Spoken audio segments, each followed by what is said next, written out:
So here's a question for everyone. How differently would you treat people in your lives? Your colleagues, your parents, your significant other? What topics would you talk about with one group of people but would totally avoid with others? And more importantly for this video, what barriers should there be with certain topics with someone you're not close to? So give me a minute. He refuses to talk to any women at work. Now we're the problem for wanting a normal co-worker. So now, let's see if the barriers from the man in question is justified and she is indeed the problem, or is he just being openly sexist and doing a very bad job hiding it, alright? So let's continue on. Look, I need to tell someone about this mess at work because it's driving me absolutely crazy, and honestly, I think I'm losing my mind over it. I don't normally make predictions this early, but Tell her she's a goddamn whore! I'm Chelsea, I'm 24, and I've been dealing with this situation for almost a year now, and it's getting worse every single day. So we hired this guy Dan about 12 months ago, and from day one, something was off about him. Like, seriously off.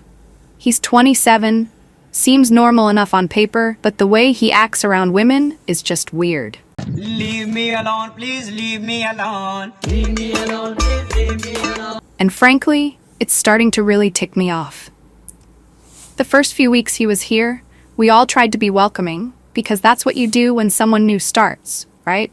Me and the other girls. There's Megan, who sits 2 desks over from me, and Sarah, who's in the cubicle behind mine. We all made an effort to include him in conversations, invite him to lunch, ask about his weekend plans, normal workplace stuff. But this guy would give us these super short answers and then just walk away or turn back to his computer, like we weren't even there.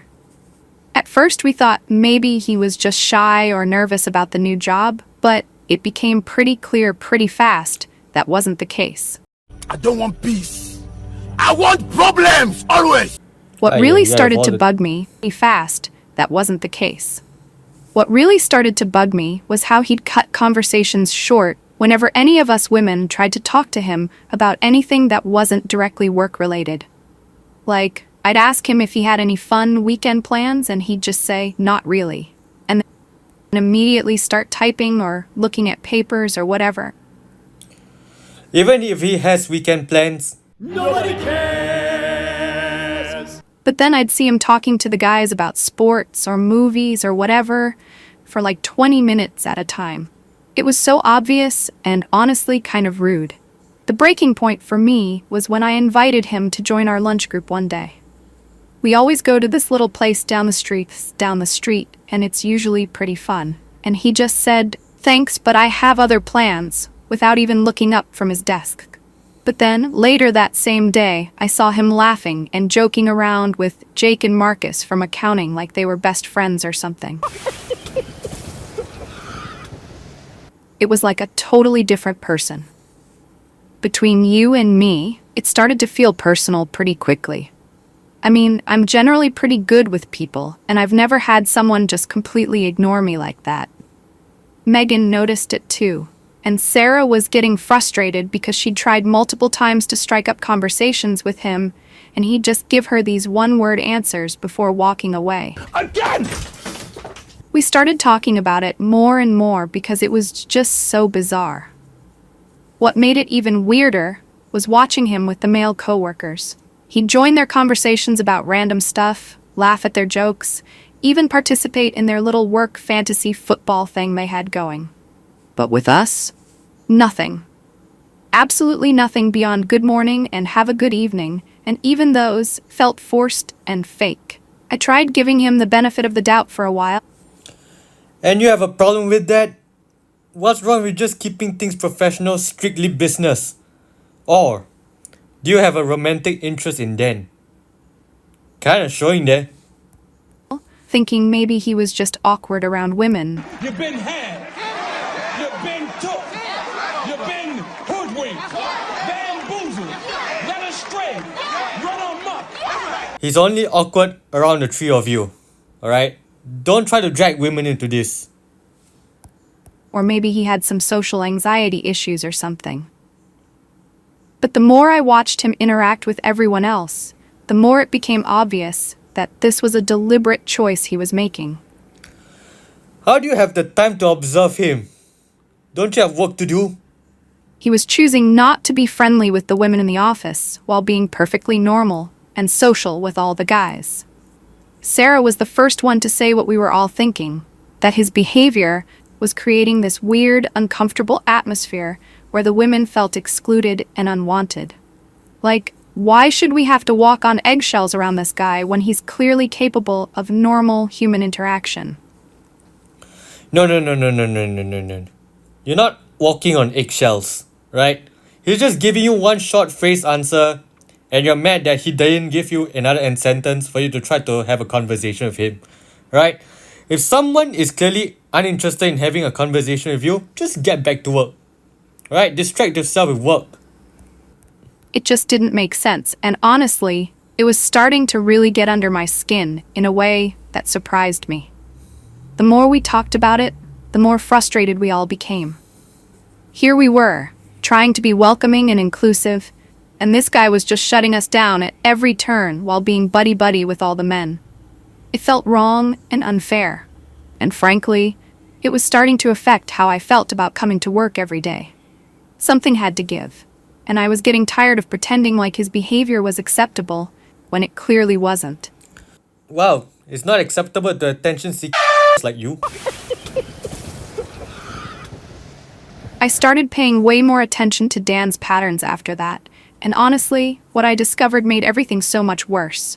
Like, I'm not usually the type to analyze someone's every move, but his behavior was so obviously problematic that I felt like I needed to understand what was really going on. And trust me, once I started looking closer, the evidence was everywhere. Every single morning, Dan would walk in, say good morning to the general room, and then immediately start conversations with whatever guys were around. Have you maybe considered that he was working with those guys and that they are his immediate colleagues doing generally the same task, right? You didn't tell me what he was hired for, so I'm gonna assume that he works in accounting, right? Going by the guys he usually interact with. Now, unless you tell me that he's working in a different department, then well, alright, sure, whatever. Have you also considered that they have common interests outside of work, right? Not everything can be chopped up to man versus woman or insert whatever thing versus what, insert another thing here, alright? It's not that simple. And sometimes you just gotta, accept that you won't get along with everybody. You can ask me about how my interactions at the workplace is, so yeah. He'd ask Jake about his weekend, joke around with Marcus about some TV show they both watched, even chat with our supervisor about random stuff for 10 or 15 minutes. But when any of us women would try to join these conversations or start our own with him, he'd suddenly become all business and professional. It was like watching someone flip a switch. I started keeping track of specific. What were you guys trying to talk to him about? Right? Nails, hair, earrings, shopping? Are you guys talking about work? Because I don't know what topic are you guys trying to strike up with him. But clearly he's not interested. Alright? Incidents. Because I couldn't believe how blatant it was getting. Like this. Yeah. I believe that this Dan guy is also noticing that you are observing him at that point, and decided that Leave me alone, please leave me alone. Leave me alone, please leave me alone. One time, Megan mentioned she was having car trouble and was stressed about getting it fixed. And Dan was literally standing right there, but didn't offer any help or even acknowledge what she said. But later that same day, when Marcus mentioned his car was making weird noises, Dan spent 20 minutes giving him advice about mechanics and even offered to take a look at it. 20 minutes. For a guy he'd known for less than a year, while completely ignoring a woman asking for the exact same type of help. The lunch situation got even more ridiculous. We'd see him eating alone or sometimes joining the guys when they went out, but he never once accepted any invitation from us women. Sarah tried inviting him to join our group probably 6 different times, and every single time he had some excuse. Again! But then he'd go grab coffee with the guys or join them for their after-work drinks, like it was no big deal. It was so obvious that he was actively avoiding us, and honestly, it was starting to feel really personal and hurtful. What really got to me was how different his whole personality seemed to be, depending on who he was talking to. With the guys, he was funny and relaxed and normal. He'd make jokes, share stories about his life, even complain about stuff like traffic or his apartment or whatever. But with us, everything was yes ma'am and no ma'am and these super formal, cold responses that made every interaction feel awkward and uncomfortable. Megan pointed out that he never asked any of us personal questions either. Why? You're mad that he's not interested in your shopping trips, where you spend money on dumb shit you don't need? Like he'd ask the guys about their hobbies, their families, their weekend plans, but he never showed any curiosity about our lives outside of work. No. Let me enlighten you a little bit, alright? If you're solid at work, reliable, pleasant to work with, and get things done well, I'm gonna go, this colleague of mine is very solid. Maybe I should get to know him or her better, outside of work, obviously. Now, maybe those male colleagues you keep hopping on about are those solid, reliable, pleasant to work with, and the no-nonsense get things done well type of guys. While you were in another department, stalking him, and probably creeping him out with your dumbass antics, alright? So let me just say, just put your head down, do your work, show him that you're solid and can get things done. Just maybe for a chance that he will get interested to know you outside of work. Alright? It's not that difficult. It was like he saw us as robots who only existed during business hours, while the male coworkers were actual people worth getting to know. The breaking point came during this team meeting we had, where everyone was supposed to share something interesting about themselves.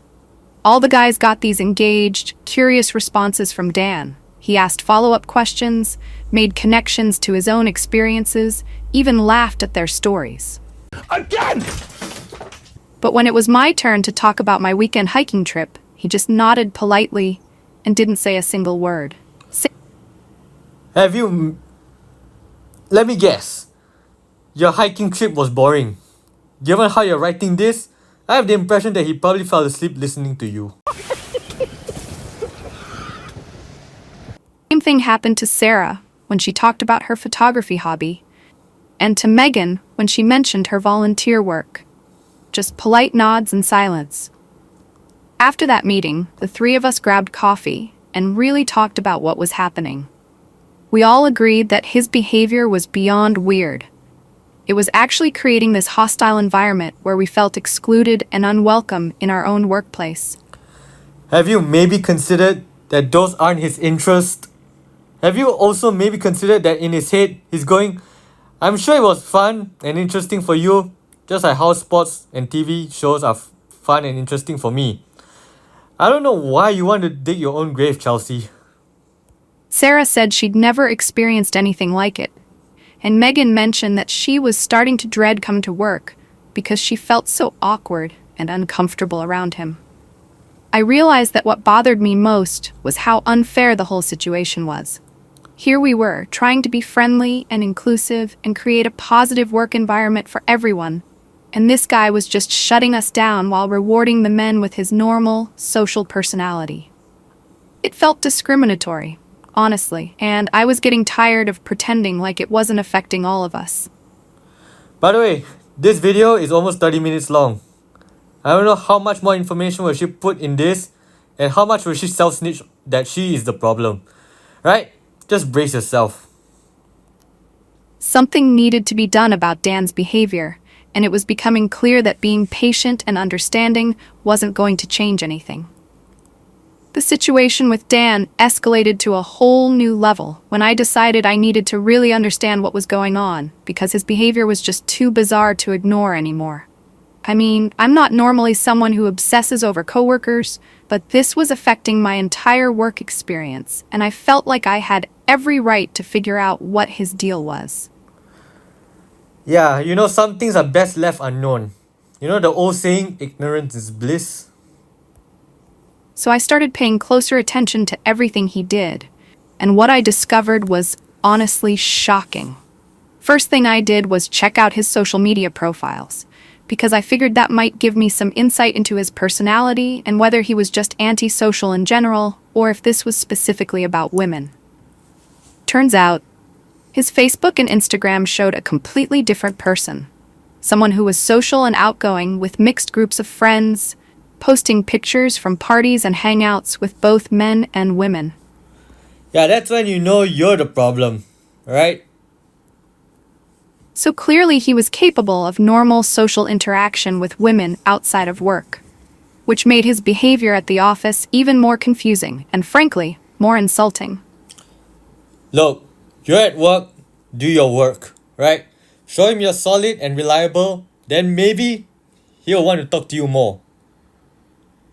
Just take it from me at this point. Don't dig your own grave anymore, alright? But given how long this video is, you're probably gonna dig your own grave. I started timing my breaks and lunch schedule to coincide with his, just to observe how he interacted with different people throughout the day.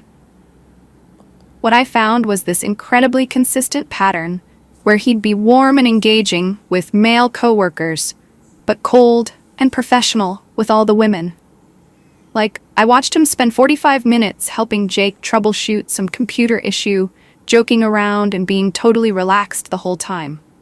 But when Sarah asked him a simple question about a project they were both working on, he gave her a 2-sentence answer and walked away. So the previous 11 minutes, in my opinion, now looking at it, is a giant waste of time. You could have started the video right here, right? The more I watched, the more evidence I collected of what I was becoming convinced was discriminatory behavior. I started writing things down because the pattern was so clear and so problematic. Dan would participate in group conversations, but he'd direct all his comments and questions toward the men in the group. He'd volunteer to help male coworkers with projects or problems, but never offered assistance to any of the women, even when we were obviously struggling with something. He'd laugh at jokes made by guys but respond to similar attempts at humor from women with polite silence. Megan and Sarah were totally supportive when I shared what I was discovering, and they started paying closer attention too. We realized that Dan had been invited to join the guys' group chat where they talked about sports and made plans for after-work activities. But none of us women had ever been included in anything like that. He was literally creating this separate social circle that excluded all the female employees while acting like that was perfectly normal and acceptable. Well, you sure you want to find out why he's doing it? Don't regret it. The most frustrating part was watching other people not seem to notice or care about what was happening. The male coworkers were perfectly happy with Dan because he treated them well, so they didn't see any problem with his behavior. Even our supervisor didn't seem to pick up on the fact that Dan was creating this two-tiered system where men got his friendship and social interaction while women got bare minimum professional courtesy. Sarah suggested that maybe we should document specific incidents more formally, because what we were experiencing felt like it could actually be against company policy. So we started keeping track of dates and times when Dan's differential treatment was particularly obvious. Like the time he offered to cover Jake's shift when Jake had a family emergency, but when Megan had a similar situation 2 weeks later, Dan didn't say a word or offer any help. Or when he brought in homemade cookies to share with the guys, but didn't offer any to the women in the office. I also started asking subtle questions to the male coworkers to see what Dan was like during their social interactions outside of work. Turns out he was completely normal, funny, engaging, willing to talk about personal stuff and share stories about his life. Marcus mentioned that Dan had told them about his family, his hobbies, even some dating stories. Nobody cares! Meanwhile, none of us women knew anything about his personal life because he refused to share even the most basic information with us. The evidence was becoming overwhelming that Dan was deliberately treating the women in our office differently than the men, and it was creating this hostile work environment where we felt excluded and devalued. I mean, we were all doing the same job and deserving of the same basic courtesy and social interaction, but Dan had decided that only the male employees were worth treating like actual human beings. By this point, I was convinced that Dan's behavior constituted workplace discrimination, and I was tired of just accepting it and hoping it would change. The three of us decided it was time to take action and file a formal complaint, because what was happening wasn't fair, and it wasn't something we should have to tolerate just to keep our jobs. The day I decided to file the complaint with HR was honestly one of the most validating moments I'd had in months, because I finally felt like I was doing something concrete about Dan's unacceptable behavior. If you think HR will have your backs, You've been had. You've been took. You've been hoodwinked. Bamboozled. Led astray. Run amok. Instead of just suffering through it every single day.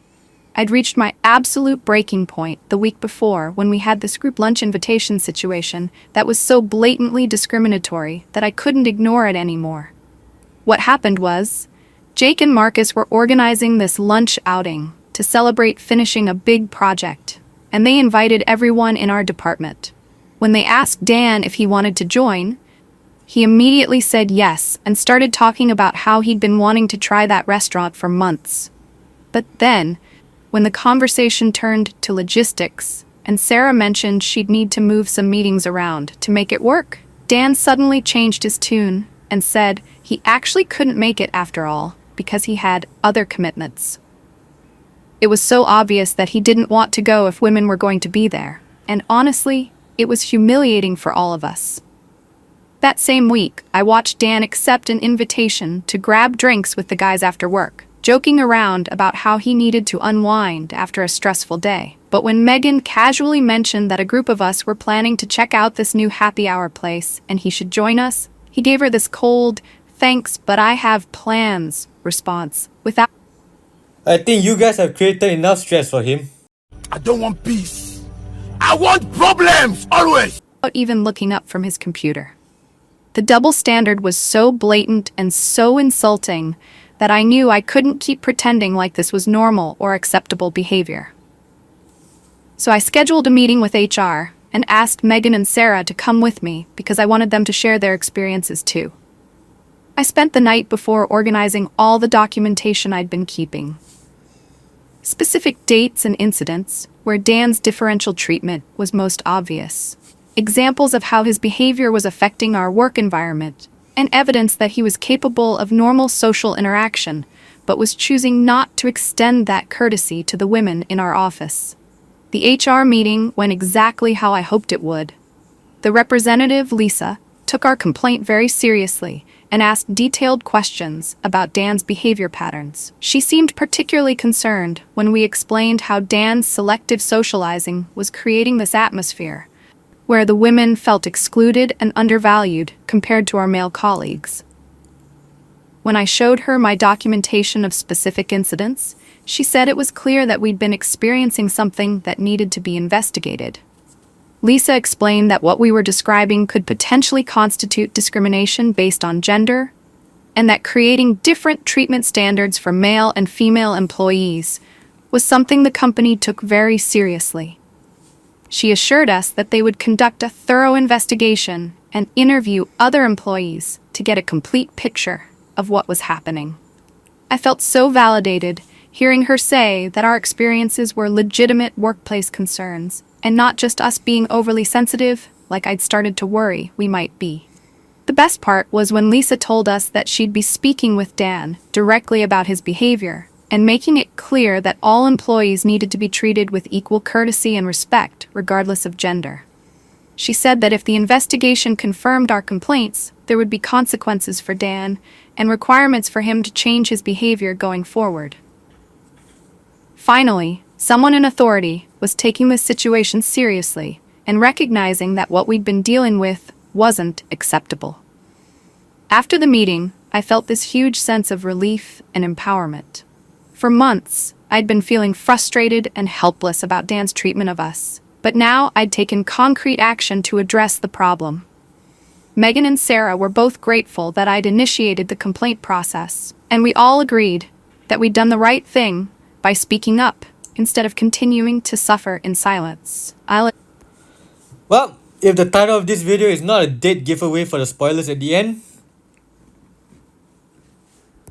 Admit, part of me was looking forward to seeing how Dan would react when HR confronted him about his behavior. I figured he'd either have to apologize and start treating us with basic human decency, or he'd get defensive and reveal his true colors, which would only support our case. Either way, I was confident that the investigation would vindicate our complaints and force Dan to change his discriminatory behavior toward the women in our office. Everything started falling apart when HR called me back for what I thought was going to be a follow-up meeting to tell me about the consequences Dan was facing for his discriminatory behavior. Instead, I walked into that conference room and got hit with information that completely blindsided me and honestly made me question everything I thought I knew about the situation. Lisa started the meeting by explaining that they'd completed their investigation and had spoken with Dan about our complaints. But instead of telling me about his punishment or the behavior changes he'd be required to make, she started talking about his perspective on the situation and how he'd provided context for his workplace interactions. I was already getting a bad feeling about where this was heading, but nothing could have prepared me for what she told me next. Apparently, Dan had explained to HR that he maintains strict professional boundaries with female colleagues because of an incident at his previous job where casual friendships with women in the workplace led to harassment accusations against him. He told them that he'd been falsely accused by a female coworker who misinterpreted their friendly interactions as romantic interest, and that the situation had nearly cost him his career and reputation. well. What can I say? Once burned, never again. Looks like this dude is just treating Dandruff with decapitation and is now being extremely cautious with his interaction with women in the workplace. Looks like he's gonna take some time to trust women again in the workplace after what he went through, assuming he's willing to let his guard down after that horrible experience. Yeah, really adds a lot of context to what his behavior has been like to you guys. So now he follows what he called a professional courtesy-only policy with women at work to protect himself from similar misunderstandings. I was absolutely stunned. Lisa was sitting there explaining this like it somehow justified Dan's behavior, like his past experience gave him the right to treat all women in the workplace as potential threats who didn't deserve basic social interaction. No. It's not only justifiable, but to him, it's sensible. He doesn't wish to risk a round two after what he's been through at his previous workplace.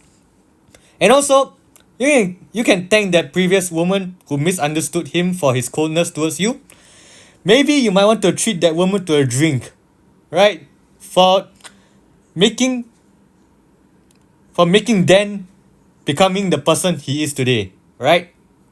Now, I don't know about you personally or what beliefs you hold, but a very similar thing is going on with men. About how all men are trash because of a few bad apples.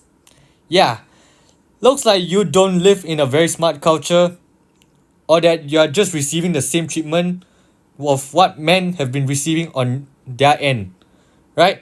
How is it like to be on the receiving end of such statements, right? And again, going by how long you decide to spend writing this piece of garbage, you probably don't care, because then you won't have anything to write about. I tried to explain that regardless of his reasons, his differential treatment was still creating a hostile work environment for us. Yeah, Dan probably went to Lisa and said, Tell her she's a goddamn whore. But Lisa seemed more focused on his legal right to maintain professional boundaries than on how his behavior affected the women in our department.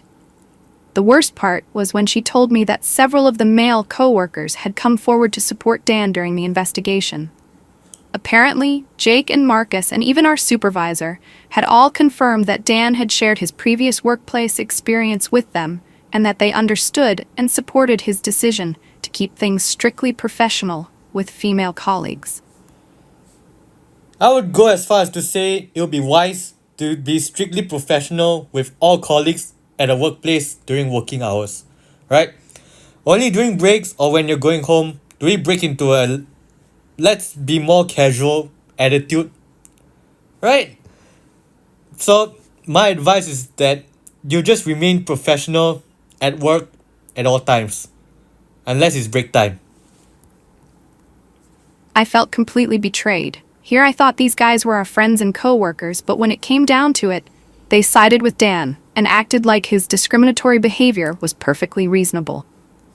Yeah, it's gonna take some time for him to, get over the horrible experience and eventually let his guard down around women in his workplace. You might think it's unfair that you're suffering the consequences of someone else's action, but welcome to life, I guess.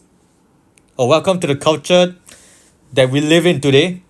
The not very smart culture that we let stupid people just, paint us all with a broad brush without nuances and just throw every little detail out the window.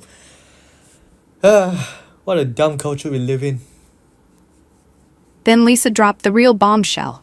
She said that during their investigation, several employees had expressed concern about the way me, Megan, and Sarah had been monitoring and discussing Dan's behavior.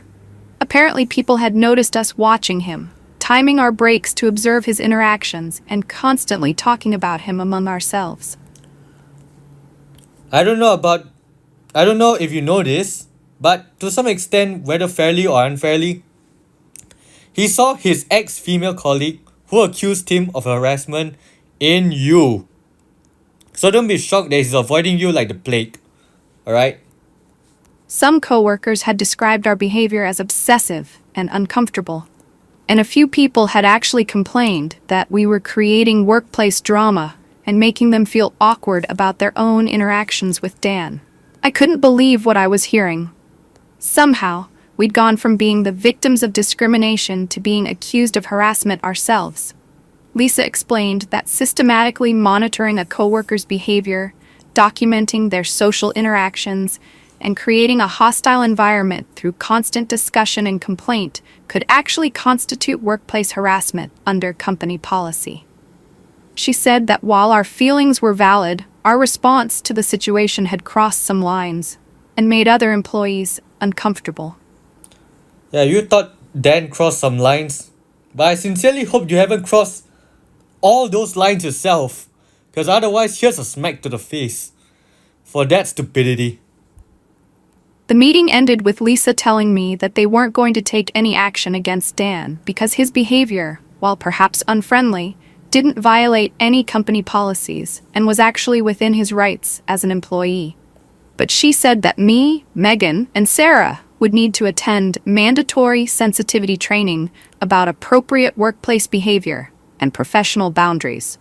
She also mentioned that they'd be monitoring the situation to make sure there were no further incidents of harassment or hostile behavior.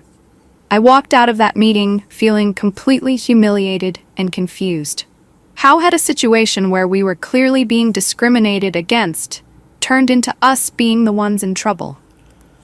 Yeah, Dan probably saw unnecessary drama and headache with you guys and said, I do not want to be a part of this. Now, call it discrimination all you want, but at least it's not discrimination based on an immutable characteristics, i.e. your gender in this case.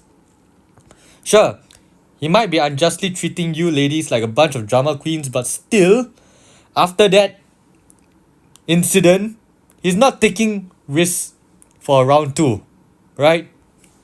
I still believed that Dan's behavior was wrong and unfair, but apparently the company disagreed and thought that we were the problem. It was the most frustrating and invalidating experience I'd ever had at work, and I had no idea how to process what had just happened. The aftermath of that HR meeting was honestly the most humiliating and devastating period of my entire career, and I'm still trying to process how everything went so completely wrong when I was just trying to address legitimate workplace discrimination. Yeah, your first mistake was going to HR thinking they have your back. Congratulations, you played yourself. Your second mistake was thinking that you can get along with everyone. Sure, you might be able to make lots of friends, but in life, you also make some enemies too, for standing on business, right? You think everyone can hold hands and sing Kumbaya? I don't think so. Some people would end up in a fight here and there. It's just life, right? It's just how we control the fight. What happened next was like watching my professional life implode in slow motion.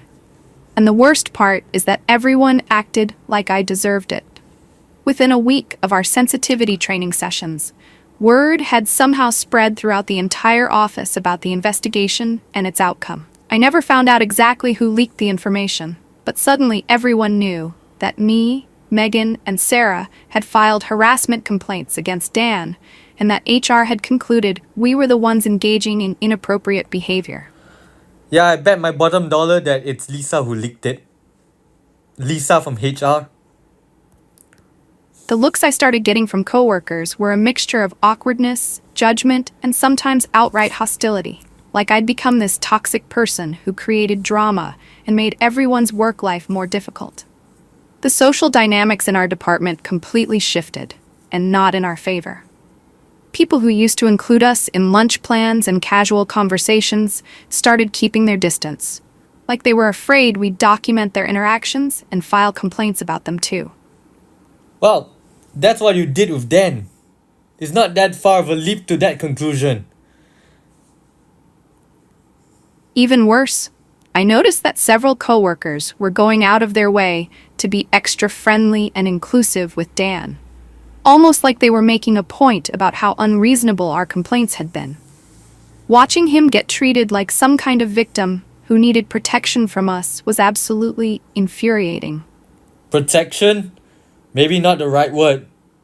When Dan was called into HR for a complaint you filed, he probably went, Oh shit, here we go again.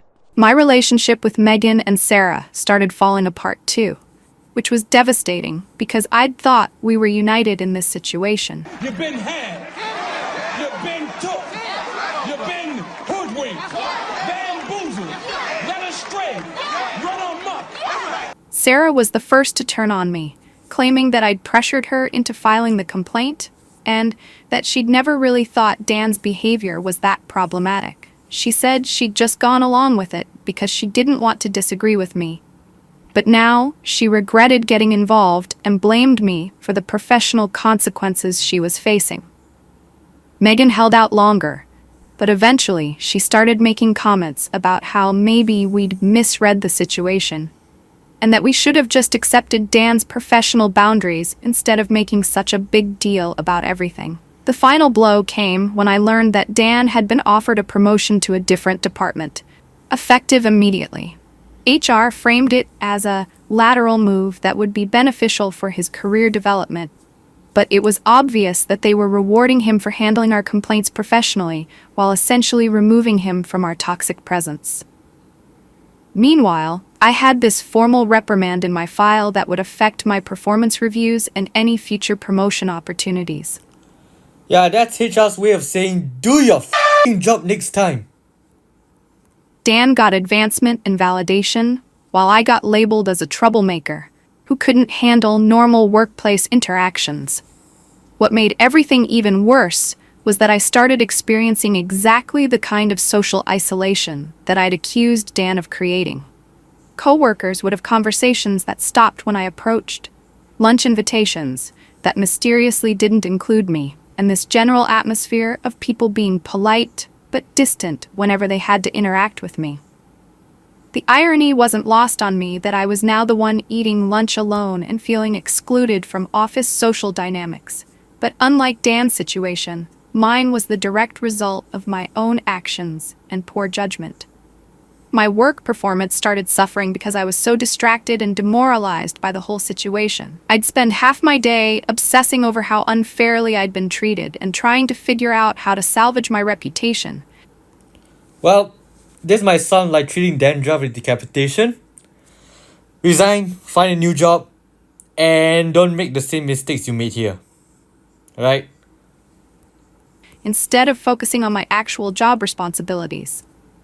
My supervisor started making comments about my attitude and productivity, which only added to my stress and made me realize that my position at the company might not be secure long term.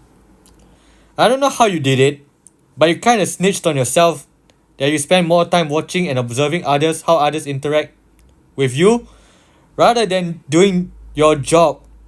So now people, i.e. HR, have to remind you to do your job and don't get distracted. The worst part of all of this is that I still don't fully understand how I became the villain in a situation where I genuinely believed I was addressing workplace discrimination.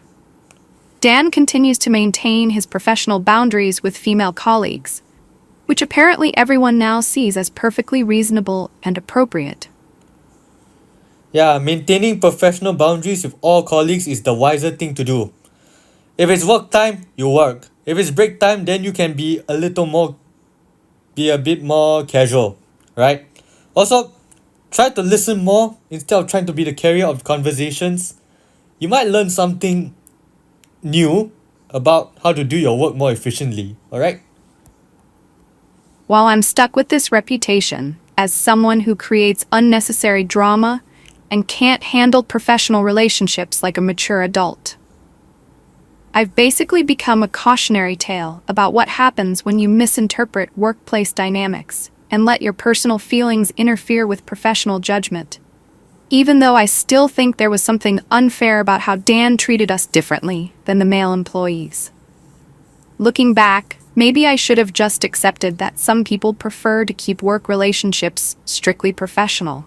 But at the time, it felt so personal and discriminatory that I couldn't just ignore it. Now I'm dealing with the consequences of that decision every single day, and honestly, I'm not sure my career will ever recover from this mess. Yeah, I know sometimes it's difficult to keep a boundary between your personal feelings and criticisms of your actions. Some people don't say it in a nice way and make you spend time figuring out what you did wrong, right? So, yeah, let me know what you think down below and I'll see you next time. Bye bye.